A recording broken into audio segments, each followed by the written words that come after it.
Julien.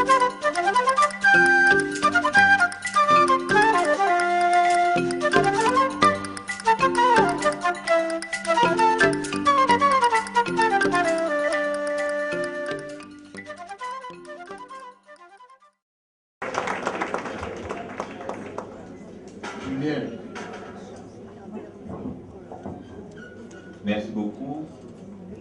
Alors, il m'appartient de conclure un peu cette session à partir d'un questionnement sur un problème, une problématique qui est apparue en cours de débat, qui est la question statutaire. Alors, bien sûr, lorsqu'on analyse le mouvement lui-même, il est difficile de dire à l'origine qu'il est politique. Le cahier de revendications, essentiellement porté sous la vie chère, n'exprime pas de besoin politique évident.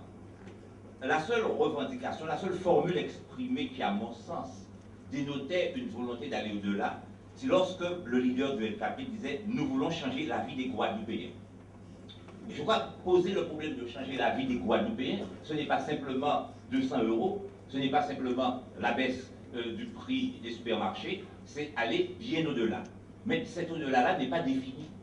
Et c'est là, je crois, tout le problème qui va, disons, tourner autour de cette revendication. Alors, bien sûr, la présence marquée de groupes culturels les plus populaires du pays, le fait qu'un certain nombre d'autres, disons, composantes participent de ce mouvement, lui donne une dimension sociétale incontestable. Et évidemment, le fossé entre la revendication sociale et le débat politique, à mon avis, est raccourci par cette dimension sociétale. La dimension sociétale, c'est le pont, c'est l'échelle qui établit le lien entre le mouvement social et cette perspective politique. Alors, ce qui paraît évident et en tous les cas paradoxal, c'est que la question statutaire, en réalité, elle est elle-même propulsée dans le débat par le chef de l'État. C'est le président de la République qui va lui-même poser cette question lors de son intervention, la première, un mois après le début de la grève, et il demande bien évidemment de mettre à plat tous les problèmes, y compris les problèmes institutionnels. Alors, il y a un certain nombre de questions qui se posent à partir de là. Est-ce qu'il faut y voir l'aboutissement de mutations essentielles du rapport entre l'État et les collectivités d'outre-mer? C'est une première question. Est-ce qu'il y a une mutation dans ces rapports? D'autre part, comment, à partir de cette déclaration du président, effacer les stigmates laissés par la consultation du 7 décembre 2003? Et enfin, quelle influence la mobilisation va-t-elle avoir sur le débat statutaire? Alors pour cela, il me paraît important de poser comme hypothèse l'idée selon laquelle, à la faveur de l'expérience de la mobilisation sociale, on serait en train de sortir du traumatisme pour entamer une phase de réveil qui concerne la domiciliation du pouvoir politique. Le choc politique du 7 décembre 2003. On va passer rapidement là-dessus. Je crois que c'est une question qui est largement connue. Ça va avoir deux implications essentielles. D'abord, une recomposition politique. Recomposition politique par, qu'on le veuille ou non, un désaveu de la classe politique qui était porteuse du oui. Je passe rapidement sur les résultats au régional, mais l'élection régionale en elle-même va constituer, et je crois qu'on par sa nature, l'élection régionale est la seule élection qui concentre, à un moment historique donné, si vous voulez, bon, l'ensemble des acteurs politiques et qui pose de façon globale la problématique sociale en Guadeloupe. Et je crois que l'élection régionale est le meilleur test politique qui puisse exister. Les résultats, on les connaît. Eh bien, au premier tour de cette élection régionale, on peut dire qu'il y a une avancée considérable, près de 49% pour la liste conduite par Victorien Lurel, et au deuxième tour, il obtiendra aux environs de 53%. C'est un élément extrêmement important. Désaveu donc de la classe politique et bien évidemment élimination du jeu de Lucette Michaux-Chevroux, qui est relativement terrassée. Mais en même temps, et c'est de ce deuxième temps, cette recomposition politique va passer par une prééminence d'un discours sur l'intégration républicaine et un renforcement de la dépendance partisane.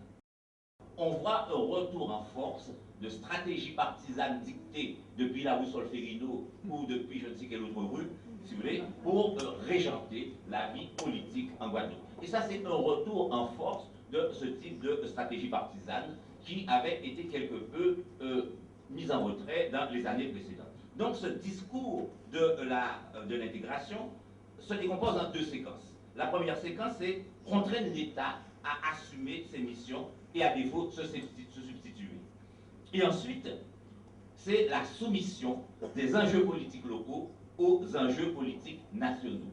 Voilà ce qui va constituer la grande préoccupation, en tous les cas, la constante à partir de 2004. Dernier élément qui va contribuer à qui va jouer dans cette recomposition politique, c'est bien évidemment la question de confiance, la confiance. Je crois que la problématique qui est posée en 2003, c'est véritablement celle de la confiance dans la classe politique et dans ses capacités à assumer un changement. Et cette question, elle est prégnante.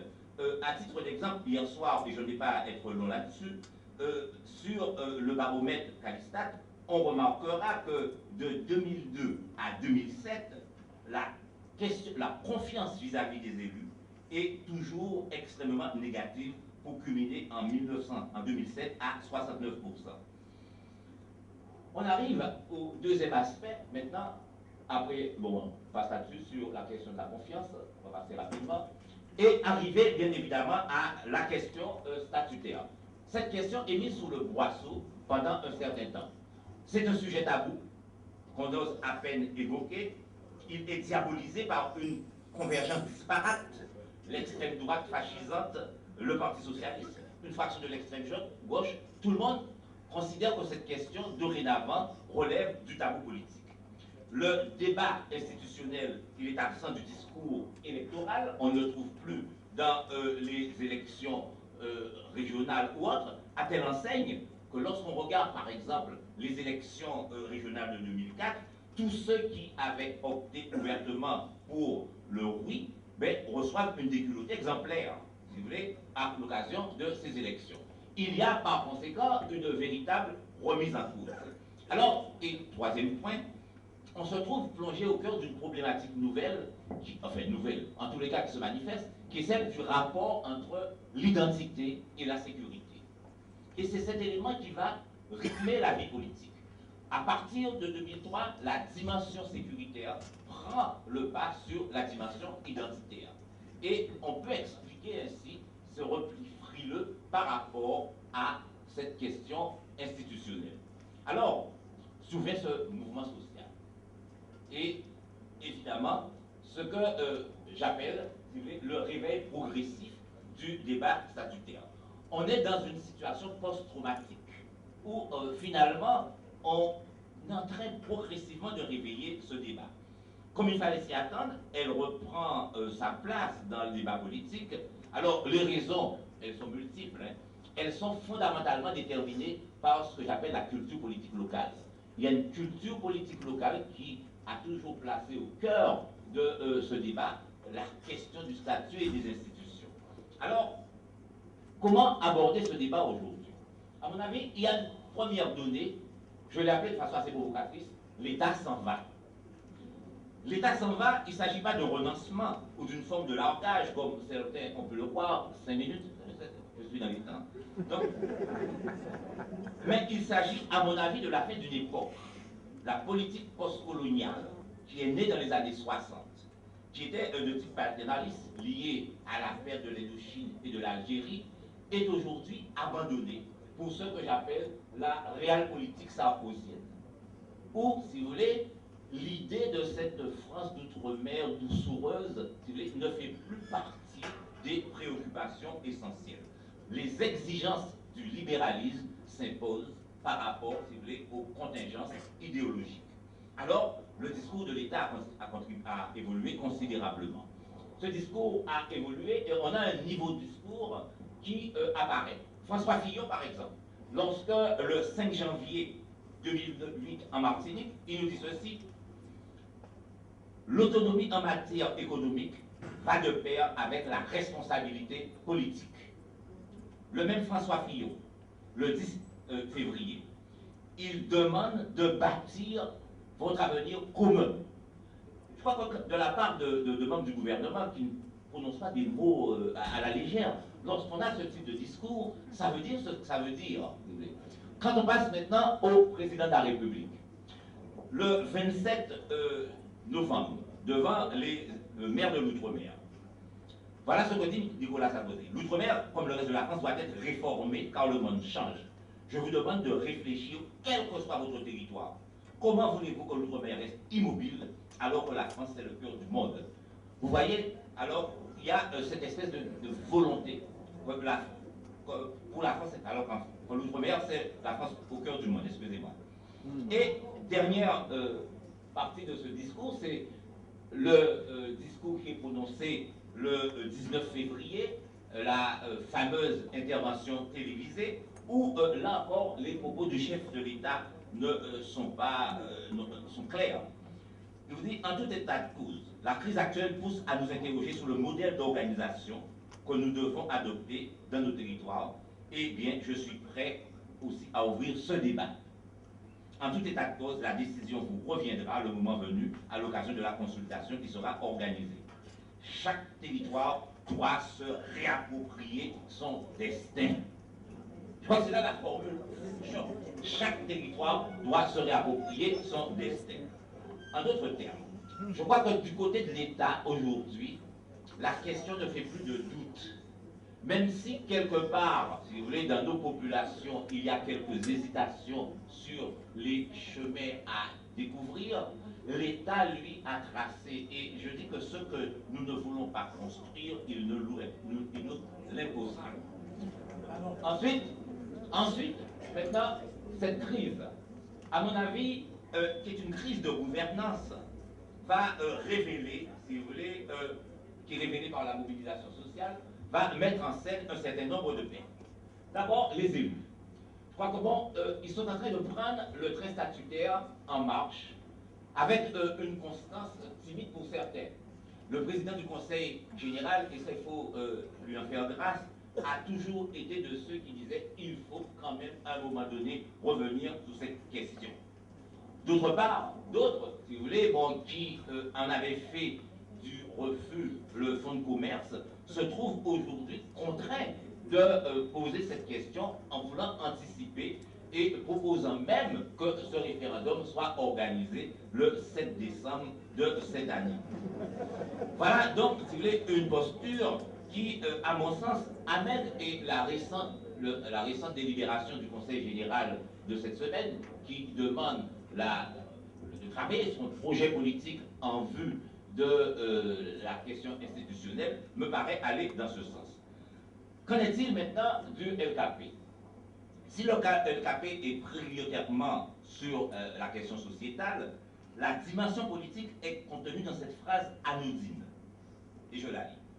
Nous péquons construire en société nette si nous étions en bas de domination et profitation capitaliste et colonialiste. C'est dans le programme. Alors évidemment, ça n'a pas été mis en avant. Mais il y a là, si vous voulez, une démarche politique qui me paraît relativement claire. Et dès le premier jour des négociations WTC, Elito Mota parle de nouveaux outils. De quoi, de quels outils s'agit-il en réalité? Il y a là aussi, et ce que je peux avoir compris de la prise de parole de Mota, c'est qu'en général, les paroles ne sont jamais en l'air.